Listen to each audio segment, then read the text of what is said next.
মানসুরা কি মনে হয় যে রাজনীতির ক্ষেত্রে এনসিপিতে যেরকম বলছে যে আমরা মানে যারা আসছে তারা সবাই এককভাবে সবার সিদ্ধান্তে ঐক্যমতে পৌঁছানো, সেটা কি মনে হয় যে কতটুকু চ্যালেঞ্জিং হবে আগামীতে? আর একটি প্রশ্নের সাথে অ্যাড করতে চাই, সেটা যে সম্প্রতি আমরা দেখলাম যে প্রধানমন্ত্রীর গাড়ির পেছনে ছোটা নিয়ে অনেক ট্রল হলো ফেসবুকে। এটা নিয়ে আমি একটু দুজনেরই আপনাদের মন্তব্য শুনতে চাই যে আসলে এটা মানে কতটুকু জরুরি, নেতার প্রতি ভালোবাসা থাকলে এই গাড়ির পেছনে ছুটতে হবে কেন? আপনার প্রথম প্রশ্নে যাই যে ঐক্যমত্যের যে বিষয়টা বলছেন, এখন এটা তাদের সাংগঠনিক ব্যাপার, তারা কিভাবে সেই সংগঠনকে তারা কিভাবে চালাবে, সেখানে কি মতাদর্শের মানুষেরা যাবে এবং কিভাবে তারা সেটাকে গড়ে তুলবে। আমি শুধু এটা বলতে পারি, যারা মনে করেছে বিএনপি থেকে চলে যাচ্ছে তাদের নিয়ে বিএনপি বোদার্ড না, এবং বিএনপি এত বড় একটা দল যে কোনো একটা অংশ থেকে কে একজন চলে গেল, কে একজন অন্য সংগঠন করতে গেল, এটাগুলো নিয়ে আমাদের মাথা ব্যথা, মানে আমাদের সাংগঠনিক পর্যায় থেকে মাথা ব্যথা করার কোনো সুযোগ নেই।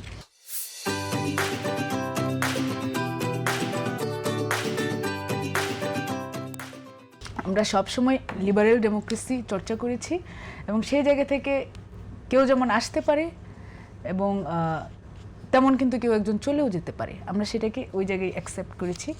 আর ব্যাপারটা তারা একদমই তাদের অভ্যন্তরীণ ব্যাপার।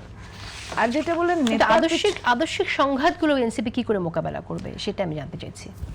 আমি সেটার ব্যাপারে আসলে কিছু বলতে চাই না, কারণ আমরা কিছুদিন আগেও মনে করেন, যদিও তারা জামাতের সাথে জোটে আছে, স্টিল এখনো মানে আমরা বাইরে থেকে যতটুকু দেখি যে আদর্শিকভাবে শিবিরের লোক এখানে বেশি, এখন পর্যন্ত শিবিরের অবস্থান বেশি।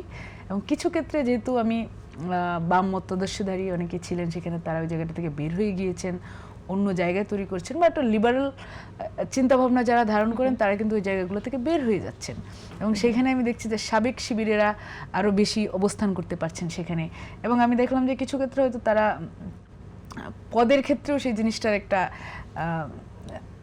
উপর নিচের একটা অবস্থা হয়েছে। তো এটাও তাদের একান্ত ব্যাপার, তারা নিজেদের মতো চর্চা করবে নিজেদের রাজনীতি। আর গাড়ির পিছনে ছোটা যেটা বলছেন, গাড়ির পিছনে যেমন ছুটছে, রিক্সার পেছনেও ছুটছে। তো আপনি যদি বলেন এটা টুইস্ট করে বলি, স্টিল এই রিক্সার পাতি নেতার পিছনে ছোটার চেয়ে প্রধানমন্ত্রীর গাড়ির পিছনে ছোটা অনেক বেশি সম্মানের, যদি এটা নিয়ে আলোচনার বিষয়বস্তু হয়। কারণ আমি প্রথমত এটা নিয়ে কথাই বলতে যেতাম না যে আমি আমার নেতাকে পছন্দ করি, আমি আমার নেতাকে ভালোবাসি, আমি তার গাড়ির পিছনে ছুটবো, এটা নিয়ে কারোর কোনো কথা বলার ছিল না। এখানে কার সম্মান হানি হবে না হবে এটা তো একান্তই তাদের ব্যাপার, যে ছুটছে। তো কারো যদি মন না চায় যে হ্যাঁ অমুক ছুটছে নেতার পেছনে, আমি যাব না তার কাছে, তো বলে নাই যে আপনি আসেন। কিন্তু আমরা তো এটাও দেখছি যে যারা এটা নিয়ে কথা বলে, যারা মনে করে যে তাদের অনেক মহান, আমি এরকমই দেখছি যে তারই সমাবেশী এক নেতা টিএসসিতে এসেছে পাজেরো দিয়ে, এবং সে সেখানে গিয়ে ভিড় করে দাঁড়িয়েছে। মানে এগুলো তো আমরা দেখেছি, টিএসসির মতো দাঁড়িয়ে আমি এসব দেখেছি। তো তখন মনে হয় নাই যে ও তো আমার সমাবেশী, ওকে আমি কেন প্রোটোকল দিতে যাচ্ছি, কেন আমি ওর গাড়ির পাশে গিয়ে দাঁড়িয়ে দিলাম। গাড়ির পাশে দাঁড়ানো আর গাড়ির পিছনে ছোটা কোনো খুব একটা পার্থক্য নেই।